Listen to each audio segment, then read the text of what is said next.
And now, ladies and gentlemen, we welcome to the stage a giant in the People's National Movement, a man with decades of experience, a proven defender of the people, and one of the most respected parliamentarians in this nation. He said 3 decades, ladies and gentlemen.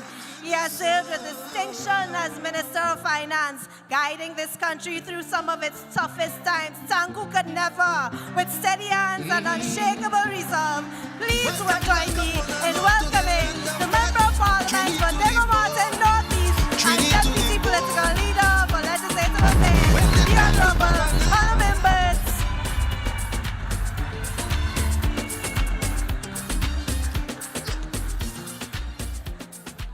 It's okay, you don't have to play the whole song tonight.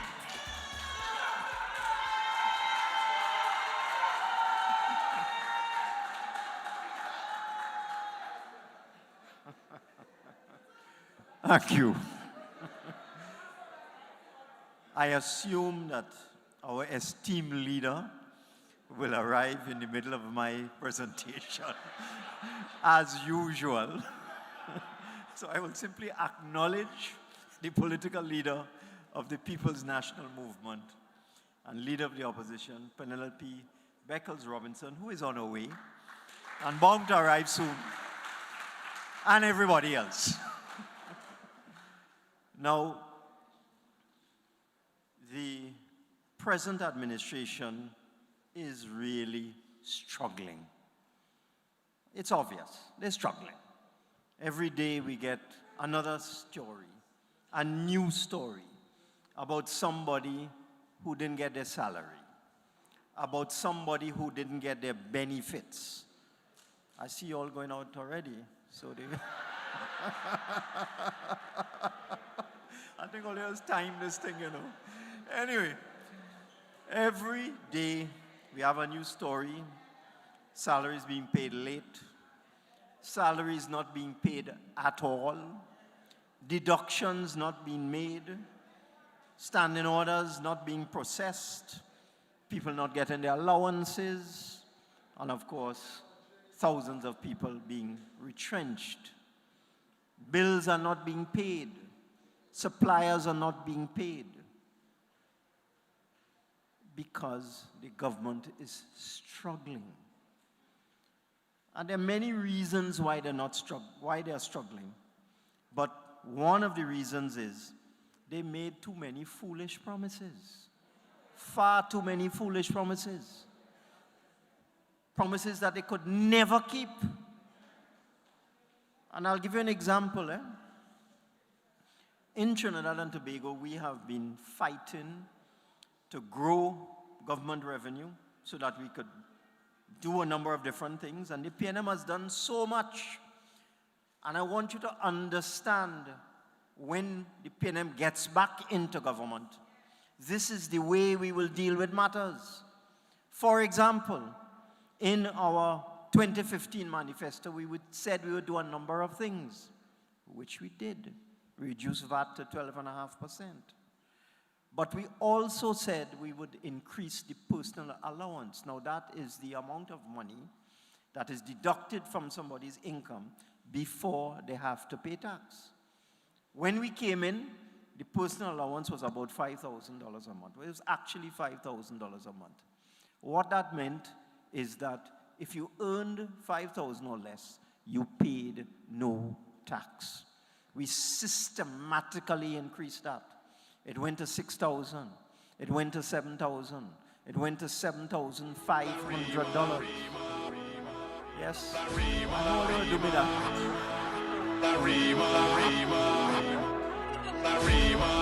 Maturita, had it Santa Rosa, had it Doña Ruca, had it Guadarrima, had it Maturita, had it Santa Rosa, had it Doña Ruca, had it Guadarrima, had it Maturita, had it Santa Rosa, had it Doña Ruca, had it Guadarrima, had it Maturita, had it Santa Rosa, had it Doña Ruca, had it Guadarrima, had it Maturita, had it Santa Rosa, had it Doña Ruca, had it Guadarrima, had it Maturita, had it Santa Rosa, had it Doña Ruca, had it Guadarrima, had it Maturita, had it Santa Rosa, had it Doña Ruca, had it Guadarrima. Retrenched is the PNM. Please put your hands together for the first female political leader of the People's Retrenched National is Movement, the your PNM. nation leader of the Republic of Trinidad and Tobago, your member of Parliament for Rima Ante, I say the next Prime Minister of Trinidad and Tobago, the Honourable Penelope Beckers Robinson. Together as a nation, standing side by side. Still a long way to go, we gonna get there. Standing side by side. I see the faces, the races, the spaces, the places where we all come from. I see the Indians, the Africans, the Chinese, the Syrians united all as one. We gonna get there, yeah, yeah. Whoa. I say we gonna get there, yeah, yeah. Whoa. I must believe that we as a nation, we must believe. Must see our kids as the reason. We must believe. We must stand for honesty. We must believe to defend democracy. I must believe. You must believe. We must believe. For the PNM. I must believe. You must believe. We must believe. For the PNM. I must believe. You must believe. We must believe. For the PNM. I must believe. You must believe. We must believe.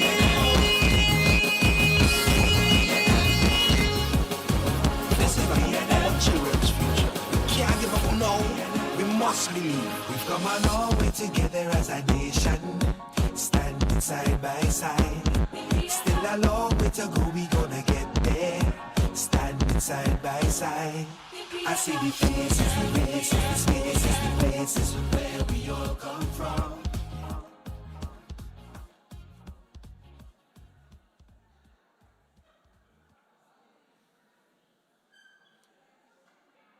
Greetings, political leader. I see you have done exactly what I predicted you would do. Arrive in the middle of my presentation. Anyway, as I was saying, despite the very difficult hand that we were dealt when we came in 2015, we saw the price of oil drop from $100 to $25. We had to pay $6 billion in back pay. We had all sorts of issues to deal with, and yet we still went ahead and implemented all of our manifesto promises and our budget promises in the succeeding 9 years. And the point I was making about reducing the tax burden on people, that increase in the personal allowance to $90,000 a year or $7,500 a month helped 200,000 workers in this country. That's what the PNM did. And the many other things we did. This cell phone is now tax-free. Computers are tax-free. Sporting equipment is tax-free. I don't have time. We are limited by time, but I could list about 100 things that the PNM did during our 9.5 years. So many things that were people-focused. Focus on little people, increasing the minimum wage, for example, all the way up to $20.50 per hour, all geared to help little people and poor people. And we didn't leave the middle class out either. We reduced the stamp duty on housing so that a family could afford a home. The first $2 million exempt from stamp duty. So our policies were geared towards helping people, particularly at the lower level, but in the middle as well. Now, the only way you can do something like this is to be sensible, to know what you're doing. You have to be knowledgeable and you have to be competent, and you have to make sure you're not mad. So, listen to this calculation I want to give you. The UNC promised the PSA that it would give them a 10% increase in salary for the period 2014 to 2019, a 6-year period. I've done the maths. A number of public sector unions settled already. Prisons, fire, teachers, police, defense force settled for a 4% increase for that period. But if they give the PSA 10% for the same period, they'll have to go and give all of those workers, police, prisons, fire, defense force, teachers, 10%. Otherwise, they'll take them to court and they will win. Let me tell you what the maths is. If they give the PSA 10% for the period, and then they have to give everybody else in the public sector, guess how much the back pay would be? When you add the 5% for the next period, 20 to 22, $28 billion. You hear the number? $28 billion. And the government's wage bill will increase by $3.5 billion a year every year. Now they just don't have the money to do that. Oil production is going down. Gas production is going down. They killed the Dragon deal. Prices are low. Petrochemical prices are low. They just don't have the money. And that's why they're not paying salaries and wages. That's the reason why. Now they're already struggling to meet existing commitments. How are they going to fund $28 billion in back pay and $3.5 billion in additional recurrent expenditure every year? They can't. And that is why you saw that story in the papers recently about devaluation. It's called floating a balloon. You take one of your, and again, I'm not afraid to say this, you take one of your UNC sympathizers, a UNC reporter, and you float a balloon. Forget who talk about it. Look at who write the story. That is a UNC connection. And you float the balloon, devalue to 9-1. But they didn't expect the backlash they would get. Everybody sat across them, including their own people. They have people as write and talk stupidness in the papers every single day. Every single day. Experts from UWI talking stupidness every single day. The UNC could do nothing wrong. Everything it'll do is right. Hear this? One of them say this. A devaluation may appear at first glance to be a fix. But once you drill down, it comes crashing in. It will hit those who can't afford, individual households, small businesses. They will be the main casualties. Parents need foreign exchange for kids studying abroad. Parents need medical care. People want to go on vacation for all levels of society. We are a high import consuming people. Devaluation would seriously exacerbate inflation, pushing up the cost of living to everyone. The most vulnerable will feel it the most. All food items comprising the food basket is imported. Rice, flour, onion, garlic, potato, beans. And people are still recovering from COVID. That's a UNC commentator talking, you know. So when they get a lash, they get dizzy. So the new Minister of Finance come out and ball, no devaluation. Well, all right. So devaluation off the table. So what are they going to do now? Because they say no devaluation. You know, the next plan is to send home a set of public servants. Because how are they going to pay? If they give the 10%, they can't pay. If you don't give the 10%, well, it's bacchanal. Now you're going to have bacchanal in Trinidad and Tobago. So, as was done in another Caribbean country, you give your public servants a big increase, and then you retrench half of them. So that is the next thing that is going to happen in this country, because they can't make this struggling. I understand that when you look at the revenue they expect to get next year and the money they want to spend, because one of the other problems, you have a set of novice ministers. They don't understand anything. So they're making demands on the Minister of Finance. This one want this one want that. They want the sun, the moon, and the stars. They want everything. When you add up what they're asking for, the expenditure for next year will be $15 billion more than the money the country expects to earn. The only way you could get that extra 15 is to borrow. And let me tell you something. That is without that 28 billion I just talked about, and without that $3 billion extra in public service salaries. They can't manage. They just can't manage. And people need to understand this value of the People's National Movement. I don't know what happens, you know.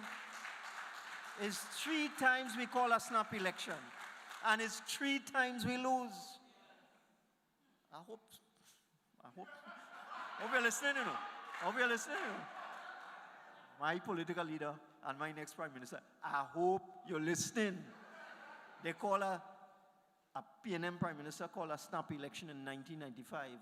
We lose. The same fella called a snap election in 2010. We lose. And next one called a snap election in this year. We lose. We go find out. I'll be watching on. But our problem is communication. Communication is our problem. Because if you look at what the PNM has done for this country, and done for people in this country, and done for ordinary people, every single institution in this country was designed and built by the People's National Movement. Every single one. Every single thing that we enjoy as a people, free education, free healthcare, that is a PNM policy. Old age pension, is PNM come up with that? Is Dr. Eric Williams come up with that? They didn't have that before.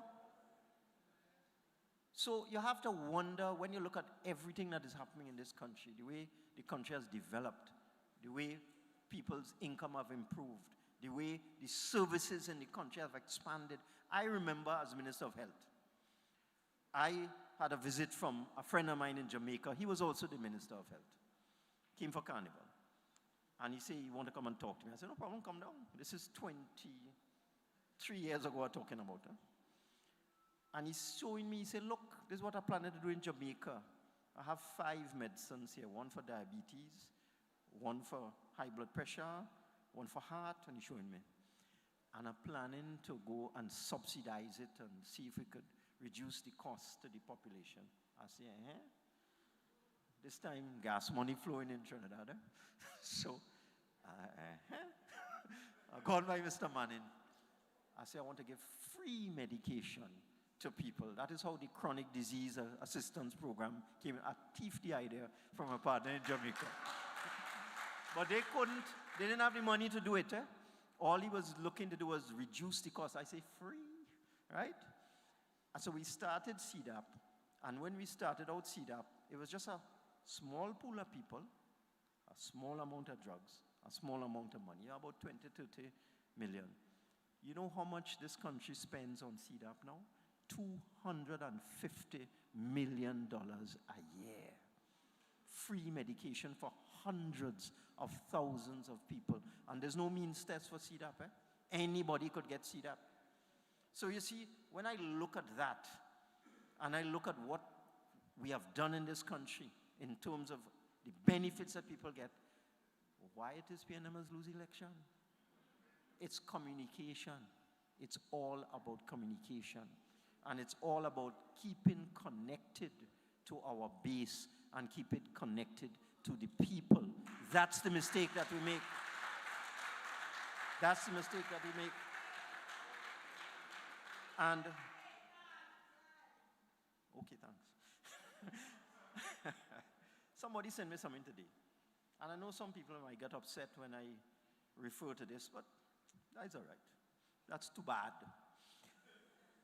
The person who lost the US election, Kamala Harris, has put out a book. And she spoke about what happened when she eventually had to come in as the presidential candidate in the United States almost at the last minute. And listen to what she's saying. It's as if we had all been hypnotized. The stakes were simply too high. This wasn't a choice that should have been left on individuals' ego, on individuals' ambition. it should have been more than a personal decision. And now for Ms. Beckles. When polls indicated that I was getting more popular, the people around him, that is Biden, didn't like it. None of them grasped that if I did well, they did well. They just didn't get it. And that is one of the problems that we faced in the last election, just like this. Kamala Harris came in almost at the last minute. She couldn't break away from Joe Biden. Joe Biden was already very unpopular. They asked her, what would you do differently to what Joe Biden did? And she foolishly said, I can't think of anything. Well, she'll lose, okay? And we know what happened after that. And we have parallels like that in the PNM. And the parallel I am drawing is the absence of democratic decision-making. The absence of this democratic decision-making. You see, if you properly analyze why we lost that election, we made stupid mistakes in 1995, in 2010, and in 2025. Stupid mistakes. We did not connect with the people and make decisions based on consensus coming from our base and from the general population. And that's our weakness as a party. That is our weakness. We don't listen. Stick break in our ears. I ain't ashamed to say that. But forget that. When you look at how we govern this country, we are 10 times better than any other political party. 10 times better. When you look at what we've done for people, we've done so much more than anybody else has done or could possibly ever do in the future.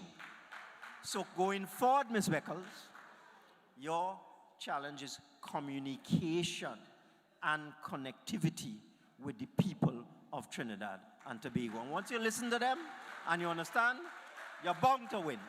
You're bound to win. But I don't want to take up too much time tonight. I just want to make the point that we as PNM did so many things. We went through COVID. Our revenue as a country dropped from 50 billion to 30. We lose 20 billion. $20,000 million just disappeared just so because of COVID in 1 year. And what did we do? We made sure that everybody's salary was paid on time. And the reason why I'm saying that, this new government don't have that problem, you know. They have no COVID. They don't have no oil price of zero. They have no kind of stress or shock that we had to face as a government. There are no pressure on them, and they still can't pay salaries. They're not able. They're not able.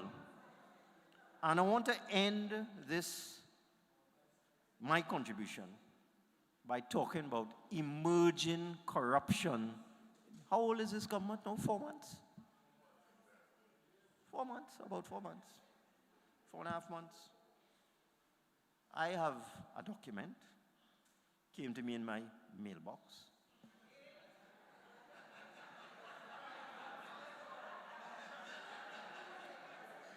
And it is from within the North Central Regional Health Authority. And it involves somebody involved in public procurement. Now, the UNC brought legislation in 2010 to change the way we do tendering and public procurement in Trinidad and Tobago, and then pussyfooted with that for 5 years, claiming they needed the support of the PNM members, the votes. They said, no, they have 28 seats. They could do what the hell they want. They don't need our votes at all. We had 13, them have 28. But they lied to the population and say they couldn't implement the public procurement law because they needed the PNM support. Rubbish. Anyhow, they went out, we implemented it. In comes some of the old dinosaurs from the UNC. And I'm going to read. In a meeting held on Monday, the 25th of August, 2025, An instruction was given by the chairman of the board to the manager of public procurement stating any procurement activity over the value of $75,000, over $75,000, you hear the number called there? That means all, must first pass through him for his approval of small-scale simplified procurement.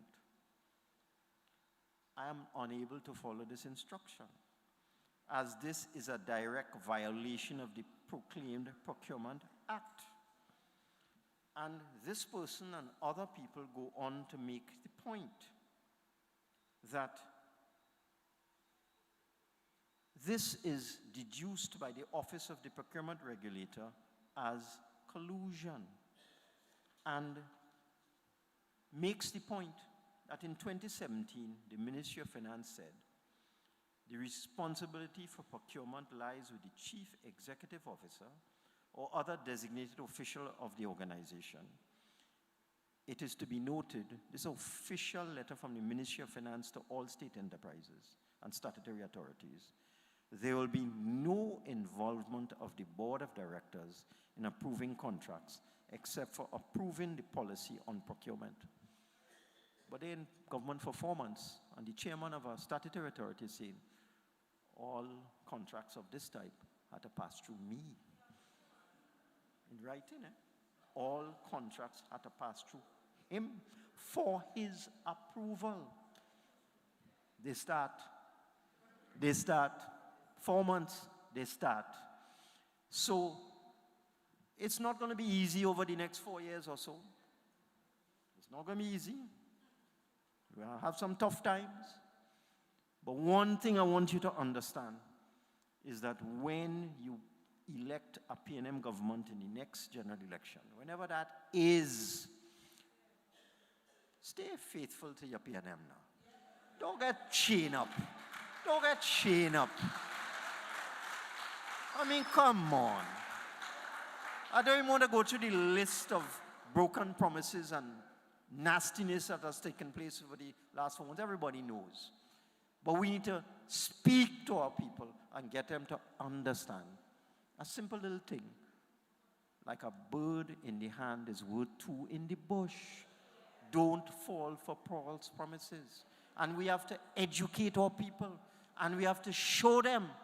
We say great is the PNM, but we must make people feel that the PNM is great, so that when we win, we can say, great is the PNM, great is the PNM, great is the PNM, and we shall prevail.